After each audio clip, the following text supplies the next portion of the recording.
ശബരിമല സ്വർണ്ണ കവർച്ചയിൽ മുഖ്യപ്രതി ഉണ്ണികൃഷ്ണൻ പോറ്റിയുടെ ജാമ്യാപേക്ഷ ഇന്ന് പരിഗണിക്കുകയാണ്. കട്ടിളപ്പാളി സ്വർണം കടത്തിയ കേസിലാണ് ജാമ്യാപേക്ഷ പരിഗണിക്കുക. ഈ കേസിൽ കൂടി ജാമ്യം ലഭിക്കുന്നതോടെ ഉണ്ണികൃഷ്ണൻ പോറ്റിയുടെ ജയിൽ മോചനത്തിന് വഴിതെളിയും. അന്വേഷണം ആരംഭിച്ച് 90 ദിവസം പിന്നിടുമ്പോഴും കുറ്റപത്രം സമർപ്പിക്കാൻ കഴിയാത്തതിനാലാണ് പ്രതികൾക്ക് സ്വാഭാവിക ജാമ്യം ലഭിക്കുന്നത്. MS വീണ തിരുവനന്തപുരത്ത് നിന്നും ചേരുകയാണ്.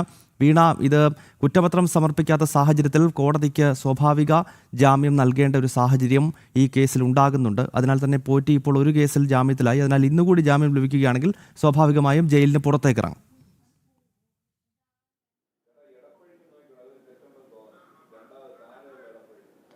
തീർച്ചയായും ഗൗതം, ശബരിമല സ്വർണ്ണക്കവർച്ച കേസ് സംസ്ഥാനത്ത് മാത്രമല്ല ദേശീയ തലത്തിൽ വരെ ചർച്ചയായ ഒരു വിഷയമാണ്. ഭക്തരുടെ ഇടയിലടക്കം ഞെട്ടലുണ്ടാക്കിയ വലിയൊരു സംഭവം. പ്രത്യേക അന്വേഷണ സംഘത്തെ രൂപീകരിച്ച് ആദ്യം കണ്ടൊരു ആവേശം പിന്നീട് അങ്ങോട്ട് കണ്ടില്ല എന്നുള്ളതാണ്. ആവേശം പതിയെ കെട്ടടങ്ങുന്ന ഒരു കാഴ്ചയാണ് നമ്മൾ കണ്ടത്. അതിൽ കേസിലെ ഈ ഒരു സംഭവവുമായി ബന്ധപ്പെട്ട് മുഖ്യ സൂത്രധാരനും ഒപ്പം തന്നെ ഏറ്റവും പ്രധാനപ്പെട്ട പ്രതിയുമായി കരുതുന്ന ഉണ്ണികൃഷ്ണൻ പോറ്റി, ആ പോറ്റിയുടെ രണ്ടാമത്തെ കേസിലാണ് ഇന്ന് ജാമ്യം പരിഗണിക്കുന്നത്. കൊല്ലം വിജിലൻസ് കോടതിയാണ് ജാമ്യം പരിഗണിക്കുന്നത്. ഏറ്റവും പ്രധാനപ്പെട്ട കാര്യം, 2 കേസുകളാണ് ഉണ്ണികൃഷ്ണൻ പോറ്റിക്കെതിരെ എടുത്തിരുന്നത്. അതായത് ആദ്യത്തെ കേസ് ദ്വാരപാലക കേസും രണ്ടാമത്തേത് കട്ടിളപ്പാളി കേസും. ഈ ദ്വാരപാലക കേസിൽ ഉണ്ണികൃഷ്ണൻ പോറ്റിക്ക് ജാമ്യം ലഭിച്ചിരുന്നു. അത് സ്വാഭാവിക നടപടി പ്രകാരമായി തന്നെയാണ് അതിന് ജാമ്യം ലഭിച്ചത്. അതായത് കസ്റ്റഡിയിലായി 90 ദിവസം കഴിഞ്ഞ് ജാമ്യം ലഭിക്കുന്ന ഒരു സാഹചര്യം. കഴിഞ്ഞ ദിവസം ഈ രണ്ടാമത്തെ കേസിലും ഉണ്ണികൃഷ്ണൻ പോറ്റിക്ക് 90 ദിവസം റിമാൻഡ് കാലാവധി പൂർത്തിയായിരിക്കുന്ന ഒരു സാഹചര്യമുണ്ട്. അതിനാൽ തന്നെ ഇന്ന് ജാമ്യ അപേക്ഷ കോടതി പരിഗണിക്കുമ്പോൾ സ്വാഭാവികമായി ജാമ്യം ലഭിക്കുവാനുള്ള സാഹചര്യമുണ്ട്. മറ്റൊരു പ്രധാനപ്പെട്ട കാര്യം, മറ്റ് 2 പ്രതികളുടെ ജാമ്യാപേക്ഷ കൂടി ഇന്ന് പരിഗണിക്കുന്നുണ്ട്. ഒന്ന് സുധീഷ് കുമാറും ഒപ്പം തന്നെ ഒന്ന് തന്ത്രി കണ്ഠര രാജീവരും. ഈ 3 പേരുടെയും ജാമ്യാപേക്ഷ പരിഗണിക്കുന്നുണ്ട്.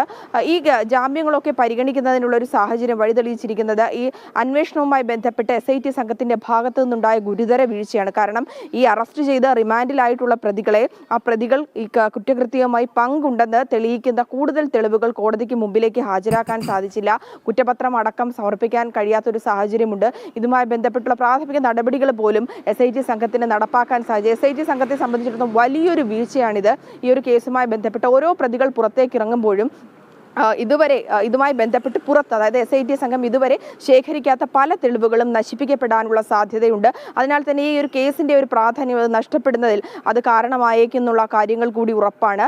മറ്റ് 2 പ്രതികൾ ഇതിനു മുമ്പ് ഈ ഒരു കേസുമായി ബന്ധപ്പെട്ട് പുറത്തിറങ്ങിയിരുന്നു. ഒന്ന് മുരാരി ബാബുവും ഒന്ന് ശ്രീകുമാറുമാണ്. ഇത്തരത്തിൽ 9 പ്രതികൾ അറസ്റ്റിലായതിൽ ഓരോ പ്രതികളും ഓരോ തവണയായി ഇങ്ങനെ പുറത്തേക്ക് ഇറങ്ങുമ്പോൾ ആ കേസ് അത് കൂടുതൽ ഇതുമായി ബന്ധപ്പെട്ട് അവർ കുറ്റകൃത്യങ്ങൾ ചെയ്തു എന്ന് തെളിയിക്കുന്നതിൽ കൂടുതൽ പ്രയാസമേറുകയാണ്. SITയിൽ നിന്നും കേസിന്റെ അന്വേഷണം പിടിവിട്ട് പോകുന്നു എന്ന് നമുക്ക് ഈ ഒരു സാഹചര്യത്തിൽ ഉറപ്പിച്ചു പറയാൻ സാധിക്കും. പ്രതികൾക്ക് രക്ഷപ്പെടാനുള്ള പഴുതുകൾ അത് SIT സംഘം ഒരുക്കി കൊടുക്കുന്നു എന്നുള്ളതാണ്.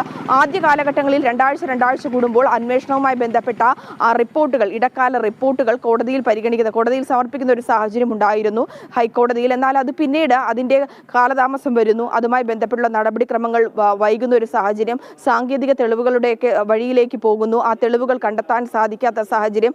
ഇത്തരത്തിൽ SIT സംഘത്തിന്റെ മേൽ സമ്മർദ്ദമുണ്ടായി എന്ന് സംശയം ബലപ്പെടുന്ന ഒരു സാഹചര്യം കൂടിയാണ്. അതിനാൽ തന്നെയാണ് ഓരോ പ്രതികളും പുറത്തേക്ക് ഇറങ്ങുമ്പോൾ, ഇന്ന് ജാമ്യം ലഭിച്ച് ഉണ്ണികൃഷ്ണൻ പോറ്റി കൂടി പുറത്തേക്ക് ഇറങ്ങുമ്പോൾ ഒരു കേസിന് ഇത്രയും നാളും ഉണ്ടായിരുന്ന ഒരു പ്രാധാന്യം, SIT സംഘത്തിന്റെ അന്വേഷണത്തിന്റെ പ്രാധാന്യം അത് നഷ്ടപ്പെടുമെന്നുള്ള കാര്യം ഉറപ്പായി കഴിഞ്ഞു. പ്രതികൾക്ക് രക്ഷപ്പെടാനുള്ള വഴി അത് SIT സംഘം തുറന്നു കൊടുക്കുന്നു എന്ന് വ്യക്തമായൊരു സാഹചര്യമുണ്ട്. ഇതിന് പിന്നാലെ തന്നെ പത്മകുമാർ, N വാസു, അതുപോലെ തന്നെ മറ്റു പ്രതികളുണ്ട്.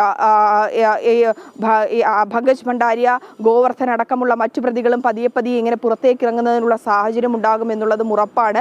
SIT സംഘത്തിന്റെ ആ അന്വേഷണത്തിലുള്ള വിശ്വാസ്യത പാടെ നഷ്ടപ്പെട്ടിരിക്കുന്ന ഒരു സാഹചര്യം കൂടിയാണ് ഗൗതം എന്നുള്ളത്. അപ്പോൾ ഇന്ന് ജാമ്യം ലഭിക്കുകയാണെങ്കിൽ വൈകിട്ടോടുകൂടി പോറ്റി ജയിൽ മോചിതനാവും.